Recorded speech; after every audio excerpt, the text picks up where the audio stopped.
আজি আপোনালোকৰ লগত মই অন্য এটা খবৰ শ্বেয়াৰ কৰিম। বিশেষকৈ আজিৰ খবৰটো হৈছে আমাৰ পুৰণি পেঞ্চন অধীনলৈ আনিবলগীয়া কৰ্মচাৰীৰ তথ্য নাইবা বহু বিভাগৰ এটা গুৰুত্বপূৰ্ণ খবৰ আপোনালোকৰ লগত শ্বেয়াৰ কৰিম। আপোনালোকে স্কিপ নকৰি সকলোৱে আমাৰ ভিডিঅ'টো চাই থাকিব আৰু এতিয়ালৈকে যদি আমাৰ চেনেলটো ছাবস্ক্ৰাইব কৰি কাইণ্ডলি ছাবস্ক্ৰাইব কৰি দিব আৰু 40 গৰাকী আমাৰ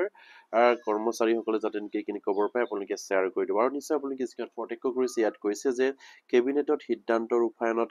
আপোনাৰ হেঙাৰ কেবিনেটত যিখিনি সিদ্ধান্ত ৰূপায়ণ কৰিছিলে সেইখিনিত হেঙাৰ কৰাৰ কথা ইয়াত উল্লেখ কৰিছে। আপোনাৰ নিউজ পেপাৰৰ হেডলাইনত ইয়াত কৈছে যে পুৰণি পেঞ্চনৰ অধীনলৈ আনিবলগীয়া কৰ্মচাৰীৰ তথ্য নাই বহু বিভাগত। আমাৰ পুৰণি পেঞ্চনৰ অধীনলৈ যিবিলাক আপোনাৰ আনিব আমাৰ কৰ্মচাৰীসকলক সেই কৰ্মচাৰীসকলৰ তথ্য বহু বিভাগতে নাই বুলি ইয়াত উল্লেখ কৰিছে। ইয়াত কৈছে যে ৰাজ্যৰ শিক্ষক কৰ্মচাৰীসকলকে পুৰণি পেঞ্চন ব্যৱস্থা পুনৰ প্ৰৱৰ্তনৰ দাবী জনাই আন্দোলন কাৰ্যসূচী ৰূপায়ণ কৰি আহিছে যদিও বিভিন্ন বিভাগত গাফিলতিৰ বাবে একাংশ কৰ্মচাৰীয়ে চৰকাৰৰ প্ৰদান কৰিব বিচৰা প্ৰাপ্যৰ পৰা বঞ্চিত হোৱাৰ উপক্ৰম হৈছে। ইয়াত কৈছে যে আমাৰ ৰাজ্যৰ শিক্ষক কৰ্মচাৰীয়ে এই সকলে পুৰণি পেঞ্চন ব্যৱস্থা পুনৰ প্ৰৱৰ্তনৰ বাবে তেখেতসকলে দাবী উত্থাপন কৰাৰ পাছত উত্থাপন কৰি আহিছে আৰু সেই মৰ্মে অসম চৰকাৰে যিখিনি আমাৰ সেই চৰকাৰী কৰ্মচাৰীসকলক পুৰণি পেঞ্চনৰ ব্যৱস্থা যিখিনি দিয়াৰ ব্যৱস্থা কৰিছে আৰু তাতে বহুতো বিভাগত আমাৰ কৰ্মচাৰীসকলৰ হয়তো আপোনাৰ সেই মানে পুৰণি পেঞ্চন ব্যৱস্থাৰ পৰা বঞ্চিত হোৱাৰ এটা উপক্ৰম আহি পৰিছে বুলি ইয়াত উল্লেখ কৰিছে। ৰাজ্য চৰকাৰে পুৰণি পেঞ্চন ব্যৱস্থাক লাভ কৰাৰ সুবিধা দিছে যদিও বহু কৰ্মচাৰী এই সুবিধা লাভ কৰাৰ পৰা বঞ্চিত হোৱাৰ আশংকা উদঙাই দিছে বৃদ্ধ বাজেটে আৰু বিভাগৰ পৰা আজি প্ৰেৰণ কৰা এক পত্ৰই। ইয়াত কৈছে যে বৃদ্ধ বিভাগৰ পৰা এটা গুৰুত্বপূৰ্ণ বাজেট আহিছে আপোনাৰ আৰু বিভাগসমূহলৈ আৰু সেই বিভাগ যিখিনি পত্ৰ বৃদ্ধ বিভাগৰ পৰা আহিছে এই বৃদ্ধ বিভাগৰ পত্ৰৰ মতে বহুতো বিভাগৰ পৰা হয়তো আমাৰ পুৰণি পেঞ্চন ব্যৱস্থাৰ যিখিনি সুবিধা পাব লাগিছিলে সেইখিনি হয়তো বহুতো বিভাগৰ কৰ্মচাৰীয়ে বঞ্চিত হ'ব লাগিব বুলি ইয়াত উল্লেখ কৰিছে। আজি বৃদ্ধ বাজেট বিভাগে সকলো বিশেষ মুখ্য সচিব অতিৰিক্ত মুখ্য সচিব বিভাগসমূহৰ প্ৰধান সচিব আয়ুক্ত সচিব আৰু সচিবলৈ এক পত্ৰ প্ৰেৰণ কৰিছে। উল্লেখযোগ্য যে 1 ফেব্ৰুৱাৰী 2005 চনৰ পাছত চৰকাৰী চাকৰিত নিযুক্তি পোৱা কৰ্মচাৰীসকলৰ বাবে অসমত পুৰণি পেঞ্চন OPS ব্যৱস্থা পৰিৱৰ্তে ৰাষ্ট্ৰীয় পেঞ্চন ব্যৱস্থা NPS প্ৰয়োজন হল। ইয়াত কৈছে যে 2005 চনৰ 1 ফেব্ৰুৱাৰীৰ পাছত যিবিলাক কৰ্মচাৰী নিযুক্তি হৈছিলে সেইসকলক OPSৰ পৰিৱৰ্তে NPS যিখিনি আপোনাৰ সুবিধা আছিলে সেইখিনি সুবিধা সেইসকল কৰ্মচাৰীক প্ৰদান কৰাত ইয়াত উল্লেখ কৰিছে। আৰু ৰাজ্যৰ কৰ্মচাৰী আছে যে যিসকল নিযুক্তি প্ৰক্ৰিয়া উক্ত সময়সীমাৰ আগত হৈছিল কিন্তু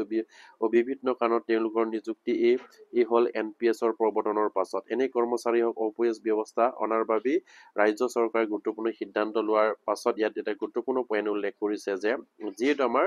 আৰু সেইসকল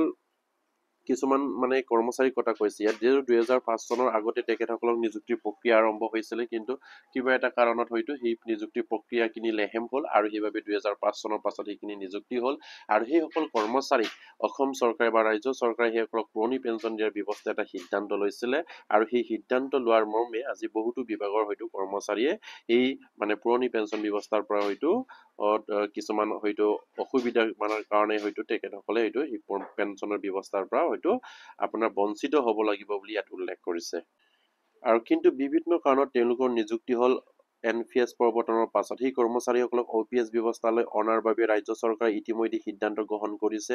আৰু ৰাজ্যিক কেবিনেটৰ সিদ্ধান্ত অনুসৰি বৃদ্ধ বিভাগে সকলো বিভাগৰ পৰা নিৰ্দিষ্ট কৰা প্ৰমাণ পত্ৰ এনে কৰ্মচাৰীসকলৰ তথ্য যোৱা 28 মাৰ্চত বিচাৰিছিলে কিন্তু বহুকেইটা বিভাগে OPSৰ ব্যৱস্থা আহিবলগীয়া কৰ্মচাৰীসকলৰ তালিকা বৃদ্ধ বিভাগলৈ সম্পূৰ্ণ দাখিল কৰিব পৰা নাই আৰু সেয়েহে বৃদ্ধ বিভাগে অহা 30 মেৰ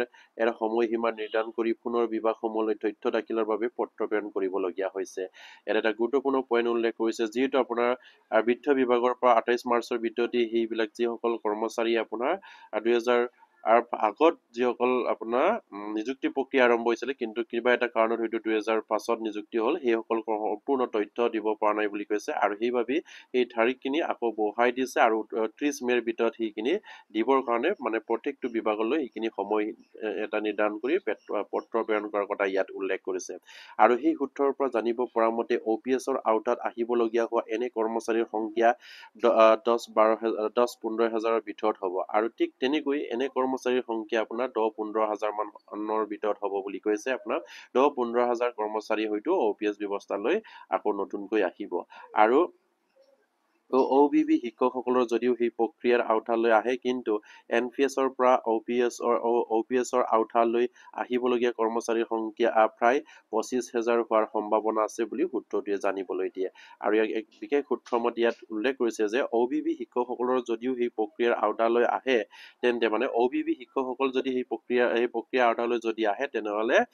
সেই সংখ্যাটো 10-15 হাজাৰৰ পৰা সেই সংখ্যাটো 25,000লৈ বৃদ্ধি পাব বুলি ইয়াত উল্লেখ কৰিছে এটা খুব এটা গুৰুত্বপূৰ্ণ খবৰ OPSৰ সংক্ৰান্তত এটা গুৰুত্বপূৰ্ণ খবৰ আমাৰ কৰ্মচাৰীসকলৰ কাৰণে ভাল খবৰ যিসকল কৰ্মচাৰী 2005 চনৰ পৰাই তেখেতসকলৰ নিযুক্তি প্ৰক্ৰিয়াটো আৰম্ভ হৈছিল 2005 চনৰ আগৰ পৰাই কিন্তু কিবা এটা কাৰণত হয়তো 2005 চনৰ 1 ফেব্ৰুৱাৰীৰ পাছত সেই সকল কৰ্মচাৰীক নিযুক্তি কৰা হল কিবা এটা কাৰণবশতঃ হয়তো আপোনাৰ হয়তো বিশেষ কিবা হয়তো অসুবিধাৰ কাৰণে হয়তো বিভাগবিলাকে হয়তো 2005 চনতে সেইখিনি আপোনাৰ নিযুক্তি প্ৰক্ৰিয়া কৰিব লাগিছিল কিন্তু 2005 চনৰ 1 ফেব্ৰুৱাৰীৰ পাছত নিযুক্তি প্ৰক্ৰিয়া কৰাৰ কাৰণে সেই সকল কৰ্মচাৰীহে কিন্তু সেইখিনি OPS ব্যৱস্থাটো পাব কিন্তু 2005 চনত যিসকল আমাৰ কৰ্মচাৰী নিযুক্তি পাইছে সেই সকলৰ নহব কিন্তু 2005 আগৰ মানে যিসকল কৰ্মচাৰী নিযুক্তি প্ৰক্ৰিয়া আৰম্ভ হৈছিল কিন্তু কিবা এটা কাৰণত লেহেমিয়া হৈ 2005 চনৰ 1 ফেব্ৰুৱাৰীৰ পাছত নিযুক্তি হলগে সেই সকল কৰ্মচাৰীকহে আপোনাৰ দিয়া হ'ব কাৰণ আগত প্ৰক্ৰিয়াটো হ'ব লাগিব 2005 চনৰ 1 ফেব্ৰুৱাৰীৰ আগত এই প্ৰক্ৰিয়াটো আৰম্ভ হ'ব লাগিব আৰু তাৰ পাছত নিযুক্তি পালেও সেই সকল কৰ্মচাৰীক OPS আওতালৈ অনাৰ কথা ইয়াত উল্লেখ কৰিছে খুব এটা ভাল খবৰ আমাৰ OPS কৰ্মচাৰীসকলৰ কাৰণে যিসকল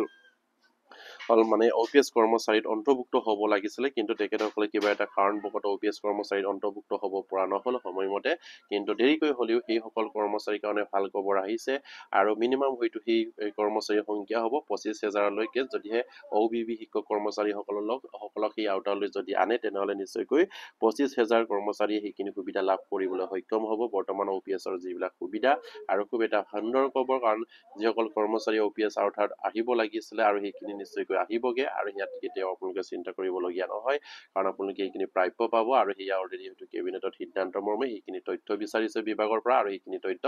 30 মেৰ ভিতৰত দিবৰ কাৰণে অনুৰোধ জনাই পত্ৰ প্ৰেৰণ কৰিছে বিভাগৰ পৰা আৰু খুব এটা গুৰুত্বপূৰ্ণ খবৰ আৰু প্ৰতিগৰাকী OPS কৰ্মচাৰী যাতে নেকি এইখিনি খবৰ পাই আপোনালোকে শ্বেয়াৰ কৰি দিব আৰু এতিয়ালৈকে যদি আমাৰ চেনেলটো ছাবস্ক্ৰাইব কৰে কাইণ্ডলি ছাবস্ক্ৰাইব কৰিব আৰু আজি ভিডিঅ'টো ইমানতে কৰিলো নমস্কাৰ জয় আইকম